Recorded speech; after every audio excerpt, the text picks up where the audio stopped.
ಒಂದೆಡೆ ರಾಜ್ಯದಲ್ಲಿ ನವೆಂಬರ್ ಕ್ರಾಂತಿ ಪೊಲಿಟಿಕ್ಸ್ ನಡೀತಾ ಇದೆ. ಮತ್ತೊಂದು ಕಡೆ ಡಿ.ಸಿ.ಎಂ. ಡಿ.ಕೆ. ಶಿವಕುಮಾರ್ ಅವರು ಎಲ್ಲ ದೇವಸ್ಥಾನಗಳು ಓಡಾಡ್ತಾ ಇದ್ದಾರೆ. ಹೋದ ಕಡೆಯಲ್ಲೆಲ್ಲ ವಿಶೇಷ ಪೂಜೆ, ಹರಕೆ ಮೇಲೆ ಹರಕೆ ತೀರಿಸ್ತಾನೆ ಇದ್ದಾರೆ. ಮೊನ್ನೆ ಖಡ್ಗಮಾಲಾ ಸ್ತೋತ್ರ ಪಠಣೆಯನ್ನು ಮಾಡಿದ್ರು.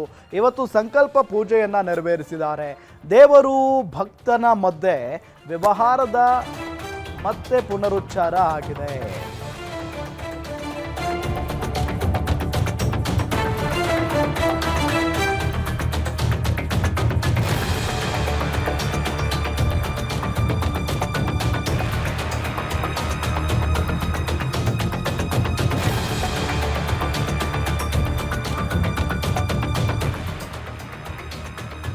ರಾಯರು ಹನುಮಂತನ ಬಳಿ ಡಿ.ಕೆ. ಬೇಡಿಕೊಂಡಿದ್ದೇನು ಹಾಗಾದ್ರೆ? ಒಂದೆಡೆ ರಾಜ್ಯದಲ್ಲಿ ನವೆಂಬರ್ ಕ್ರಾಂತಿ ಪಾಲಿಟಿಕ್ಸ್ ಜೋರಾಗಿ ನಡೀತಾ ಇರೋದು, ಮತ್ತೊಂದು ಕಡೆ ಡಿ.ಸಿ.ಎಂ. ಡಿ.ಕೆ. ಶಿವಕುಮಾರ್ ಅವರು ಟೆಂಪಲ್ ರನ್ ಮಾಡ್ತಾ ಇದ್ದಾರೆ. ಹೋದ ಕಡೆಯೆಲ್ಲ ವಿಶೇಷ ಪೂಜೆ ಮಾಡ್ತಾ ಇದ್ದಾರೆ, ಹರಕೆ ಮೇಲೆ ಹರಕೆ ಕಟ್ಕೊಳ್ತಾ ಇದ್ದಾರೆ. ಮೊನ್ನೆ ಖಡ್ಗಮಾಲಾ ಸ್ತೋತ್ರ ಪಠಿಸಿದ್ರು, ಇವತ್ತು ಸಂಕಲ್ಪ ಪೂಜೆಯನ್ನ ನೆರವೇರಿಸಿದ್ರು.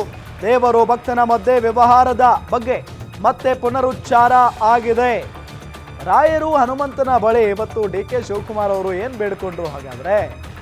ಹೋದ ಕಲೆಯಲ್ಲೆಲ್ಲ ಈಗಾಗಲೇ ಹೇಳಿದ ಹಾಗೆ ವಿಶೇಷವಾಗಿ ಪೂಜೆ ಪುನಸ್ಕಾರ ನೆರವೇರಿಸ್ತಾರೆ, ಹರಕೆ ಮೇಲೆ ಹರಕೆಯನ್ನ ಕಟ್ಕೊಳ್ತಾ ಇದ್ದಾರೆ. ಇವತ್ತು ಪತ್ನಿ ಸಮೇತ ಡಿ.ಕೆ. ಶಿವಕುಮಾರ್ ಅವರು ದೇವಸ್ಥಾನಕ್ಕೆ ಹೋಗಿದ್ರು, ಮಂತ್ರಾಲಯಕ್ಕೆ. ಅಲ್ಲಿ ವಿಶೇಷವಾಗಿ ಪೂಜೆಯನ್ನ ಸಲ್ಲಿಸಿದ್ದಾರೆ. ಆ ನಿಟ್ಟಿನಲ್ಲಿ ಶತಾಯ ಗತಾಯ ಮುಂದಿನ ದಿನಗಳಲ್ಲಿ ಸಿದ್ದರಾಮಯ್ಯನವರ ನಂತರ ಮುಖ್ಯಮಂತ್ರಿ ಆಗಲೇಬೇಕು ಅನ್ನೋ ನಿಟ್ಟಿನಲ್ಲಿ ಹಠ ಹಿಡಿದು ಕೂತು ಬಿಟ್ಟಿದ್ದಾರೆ ಡಿ.ಕೆ. ಶಿವಕುಮಾರ್ ಅವರು.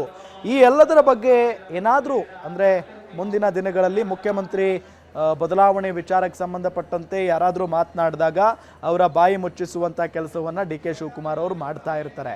ಯಾರು ಮಾತನಾಡಬೇಡ್ರಪ್ಪ, ಹೈಕಮಾಂಡ್ ಇದೆ, ಅವರೇ ನೋಡ್ಕೊಳ್ತಾರೆ ಎಲ್ಲಾನು ಅನ್ನೋ ನಿಟ್ಟಿನಲ್ಲಿ ಹೇಳಿಕೆಯನ್ನು ಕೊಡ್ತಾರೆ. ಅದಾದ ನಂತರ ಪಕ್ಷಕ್ಕಾಗಿ ದುಡಿದಿದ್ದೀನಿ, ಬೆವರಿಸಿದ್ದೀನಿ, ಅದಕ್ಕೆ ತಕ್ಕ ಪ್ರತಿಫಲವನ್ನು ನಾನು ಕೇಳ್ತಾ ಇದ್ದೀನಿ ಅನ್ನೋ ನಿಟ್ಟಿನಲ್ಲೂ ಕೂಡ ಡಿ.ಕೆ. ಶಿವಕುಮಾರ್ ಅವರೇ ಮಾತನಾಡಿದ್ದಾರೆ. ಹಾಗಾಗಿನೇ ಈಗ ನವೆಂಬರ್ನಲ್ಲಿ ಏನಾದರೂ ಒಂದು ಕ್ರಾಂತಿ ಆಗಿಬಿಡುತ್ತಾ?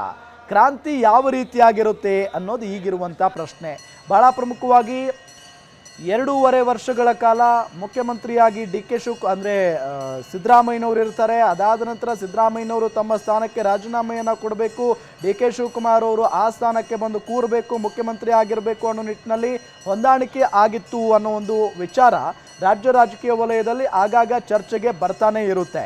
ಅದು ಎಷ್ಟರ ಮಟ್ಟಿಗೆ ಸತ್ಯ ಅನ್ನೋದರ ಬಗ್ಗೆ ಅದು ಡಿ.ಕೆ. ಶಿವಕುಮಾರ್ ಮತ್ತು ಸಿದ್ದರಾಮಯ್ಯನವರು ಮತ್ತು AICC ಅಧ್ಯಕ್ಷ ಮಲ್ಲಿಕಾರ್ಜುನ ಖರ್ಗೆ ಅವರು, ರಾಹುಲ್ ಗಾಂಧಿಯವರು ಇವರಿಗೆ ಮಾತ್ರ ಗೊತ್ತಿರುವಂಥ ಸಂಗತಿ. ಆದರೆ ಈಗ ಆಗ್ತಾ ಇರುವಂಥ ಬೆಳವಣಿಗೆಗಳನ್ನು ನಾವು ಗಮನಿಸಿದಾಗ ನಿಜಕ್ಕೂ ಕೂಡ ನವೆಂಬರ್ನಲ್ಲಿ ಕಾಂಗ್ರೆಸ್ನ ವಲಯದಲ್ಲಿ ಕ್ರಾಂತಿ ಆಗಬಿಡುತ್ತಾ, ರಾಜ್ಯ ರಾಜಕೀಯ ವಲಯದಲ್ಲಿ ಕ್ರಾಂತಿ ಆಗಬಿಡುತ್ತಾ ಅನ್ನೋ ಪ್ರಶ್ನೆಗೆ ಮತ್ತಷ್ಟು ಪುಷ್ಟಿ ನೀಡುವಂತೆ ನಡೀತಾ ಇದೆ ಬೆಳವಣಿಗೆ.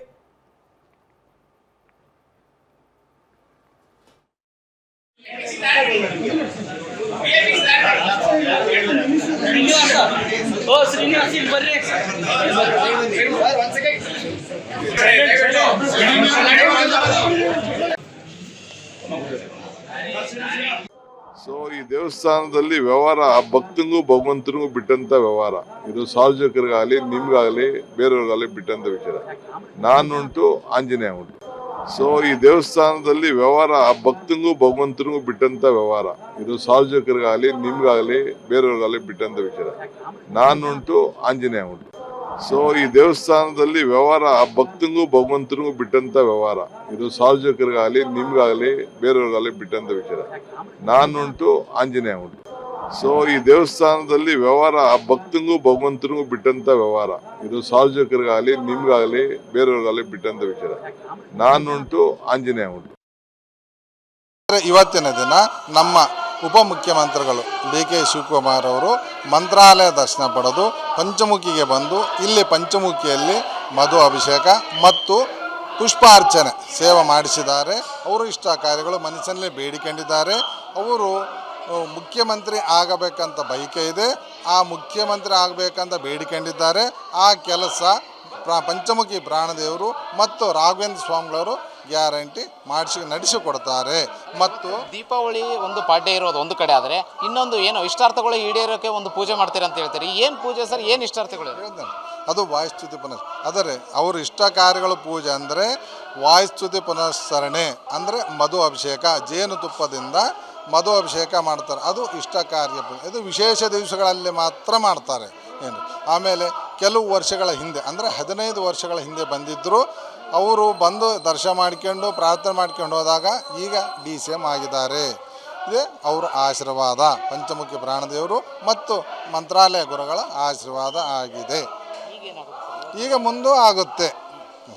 ಈಗ ಮುಖ್ಯಮಂತ್ರಿಗಳು ಆಗ್ತಾರೆ.